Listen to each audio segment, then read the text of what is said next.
Olá, queridos. Chegou o momento de nós estudarmos mais uma vez sobre a palavra de Deus. E o nosso tema de hoje é sobre a graça de Deus.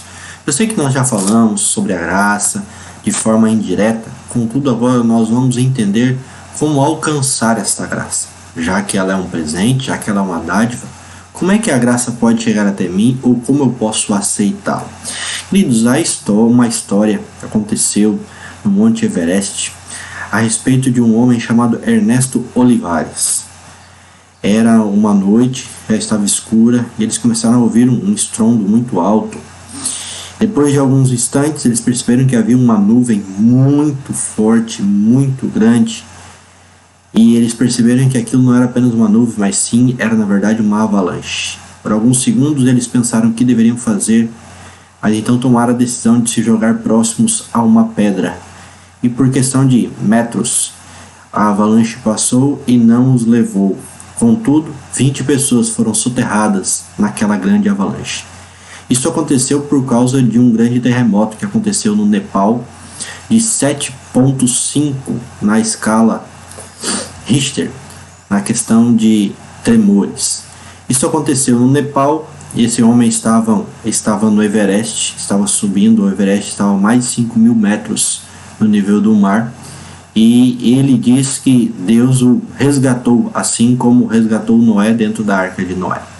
Queridos, percebam bem, eu não quero dizer que Deus escolhe os seus, mas eu quero dizer que às vezes, por ouvir a voz de Deus, nós somos salvos de algumas situações delicadas. Nós somos salvos somente pela graça, e esse homem foi salvo pela graça. Não tem que dizer, Deus escolheu. Foi um dom imerecido, ele não mereceu. Ele não fez nada para merecer esta salvação ou até mesmo este livramento.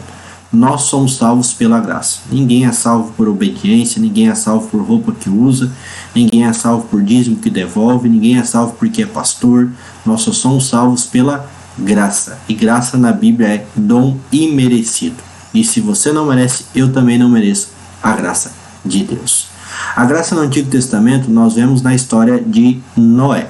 É uma história que muitas vezes nós só vemos em desenhos ou contamos para as crianças, mas é uma história real. Perceba bem, Gênesis capítulo 6, versículo 8.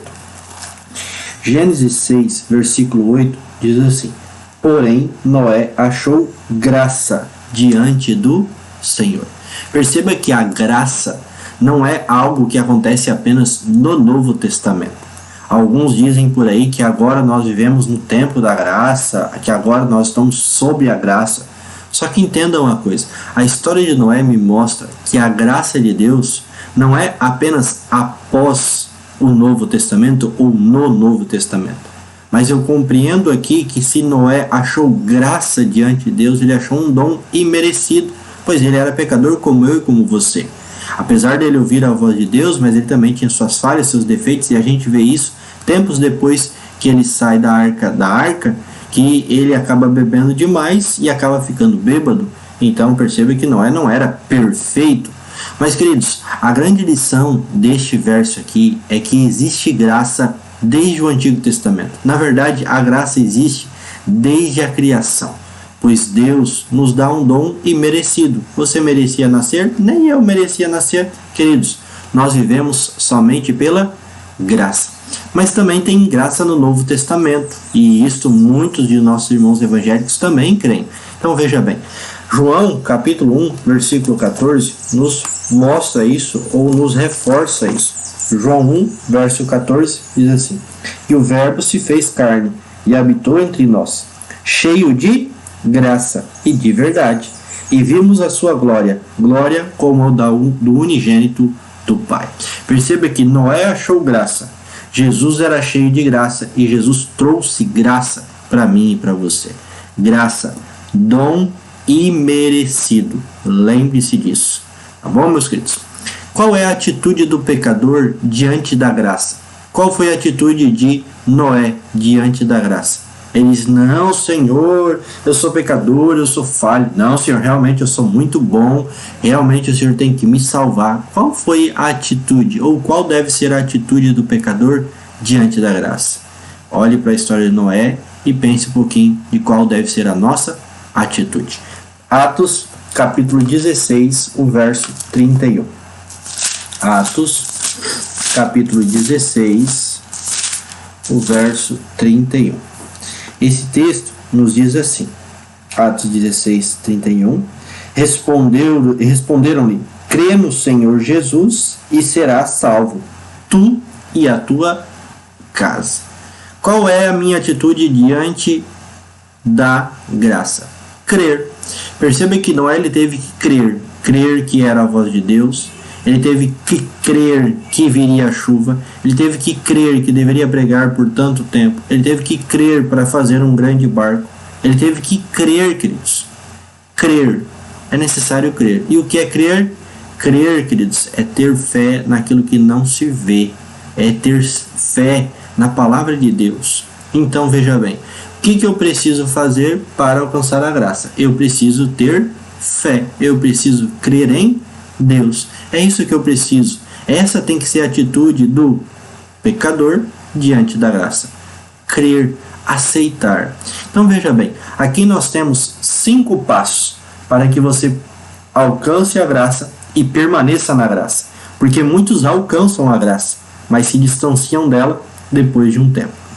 Veja bem, Atos capítulo 3, versículo 19. Primeiro verso aí que você está vendo. Atos 3,19 diz assim: arrependei-vos, pois, e convertei-vos, para ser cancelados os vossos pecados. Qual é a nossa primeira atitude? Qual que deve ser a atitude do pecador diante da graça? Arrepender-se do pecado.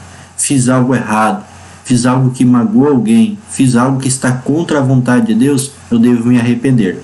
Arrepender-se na Bíblia é mudar de sentido. Eu estava indo para a direita e agora eu começo a ir para a esquerda. Então, queridos, primeira coisa que nós devemos fazer para poder alcançar a graça, qual deve ser a nossa atitude, é nos arrepender, é entendermos que nós realmente pecamos e pedir perdão a Deus.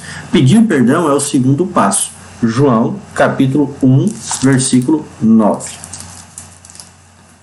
Aliás, aí é 1 João.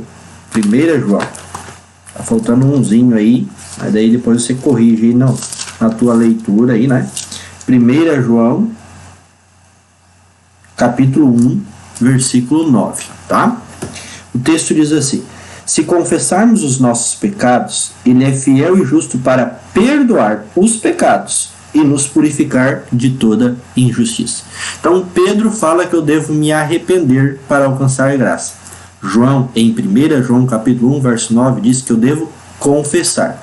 Não basta apenas mudar de atitude. Eu tenho que confessar, eu tenho que pedir perdão a Deus e pedir perdão também à pessoa.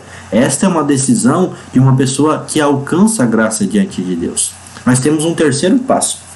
E o terceiro passo está em Marcos 16, 16. Marcos 16, 16. E a Bíblia diz assim: quem crer, que é um dos passos, uma das atitudes para alcançar a graça, quem crer e for batizado será salvo.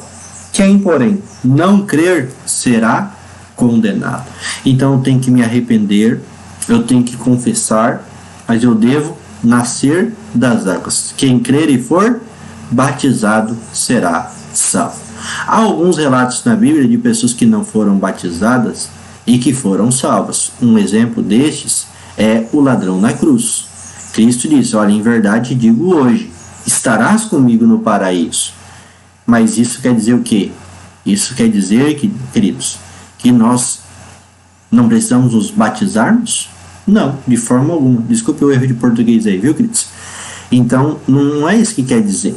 Mas sim quer dizer que naquela situação Deus o aceitou porque o ladrão não tinha como descer da cruz e ser batizado. Estava ali condenado à morte, mas Jesus disse: pelo teu arrependimento, por tu ter te confessado, você estará comigo no paraíso. Mas se você tem a oportunidade de batizar-se, batize-se, aceite a Jesus, comece uma nova vida. Quarto passo para que você permaneça na graça, ou que a graça de Cristo permaneça em você. Mateus capítulo 24, Mateus 24, 13.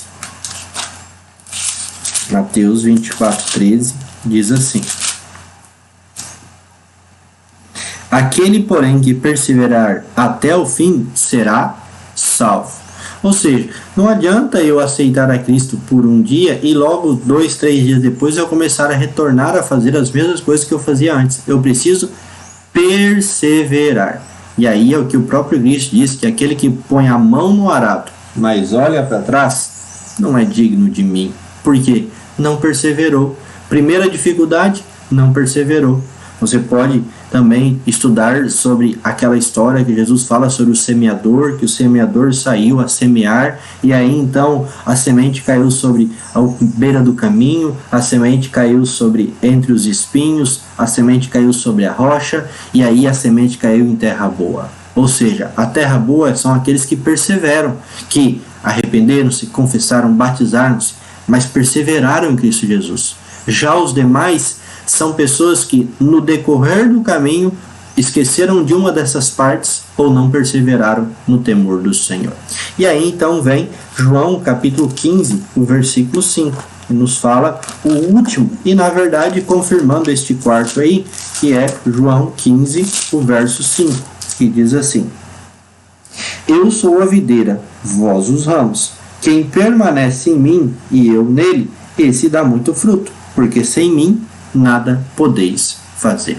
Então, queridos, eu persevero com Cristo e eu permaneço em Cristo. Eu persevero ao lado de Jesus e eu permaneço andando ao lado dele a cada momento. Esses são os passos para você atender e aceitar a graça de Cristo. Para vencer, é preciso o primeiro passo. Porque não adianta de nada, eu vou permanecer em Cristo se você não se arrepende.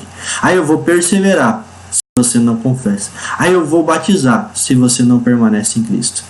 Então quer dizer que eu só vou me batizar quando eu for perseverar em Cristo? Não é isso que eu estou dizendo. Eu estou dizendo que você precisa dar todos os passos. Pode ser que você caia em algum momento, mas exatamente para que quando você caia, existe a graça. A graça te alcança mais uma vez. Queridos, olha só esse texto aqui, ó. A salvação não é por mérito humano, pois todos pecamos e merecemos a morte. Deus, através da sua amorosa graça, nos alcança, nos restaura, nos reconcilia consigo. Graça, queridos, trocando em miúdos, é mais ou menos assim. Você tem uma grande dívida, milhões de reais que você deve no mercado ou em algum lugar, em alguma loja ou em alguma empresa. Você tem uma empresa e deve muito. Mas você não tem dinheiro em banco. Você não consegue pagar essa conta, nunca vai conseguir. Você pode trabalhar o resto da tua vida que você não vai conseguir pagar essa conta. Aí então chega um grande empresário que tem bilhões, trilhões, muito dinheiro.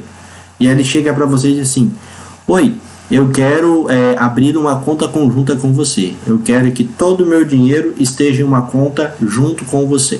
Aí você fala assim: mas eu tenho uma grande dívida, um grande débito.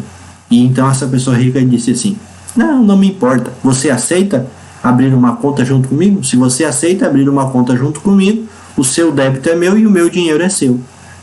É óbvio que todos nós aceitaríamos uma oferta como essa. Queridos, foi exatamente isso que Jesus fez. Jesus, ele é o dono do ouro e da prata. Ele é o dono da vida. Ele é a ressurreição e a vida. E ele então chega para nós e diz assim: olha, se você me aceitar, nós vamos ter uma conta conjunta. E aí então os teus pecados serão perdoados, se você confessar e me aceitar. E aí então você terá uma nova conta. Uma conta onde você terá graça e salvação. Eu pergunto a você: quer ou não quer fazer uma conta conjunta com Cristo Jesus? Eu quero. E sabe o que é isso? Para isso é só necessário graça. A graça de Jesus e a tua escolha. Escolha Jesus. Tenha certeza de que Ele quer derramar graça e salvação sobre você. O nosso próximo tema é sobre o santuário terrestre. Por que é tão importante aquele santuário? Por que Deus quis fazer um santuário na terra? E no céu haverá santuário? Bom, queridos, no nosso próximo estudo nós vamos ver o que a palavra de Deus fala sobre este tema. Até o próximo e Deus abençoe.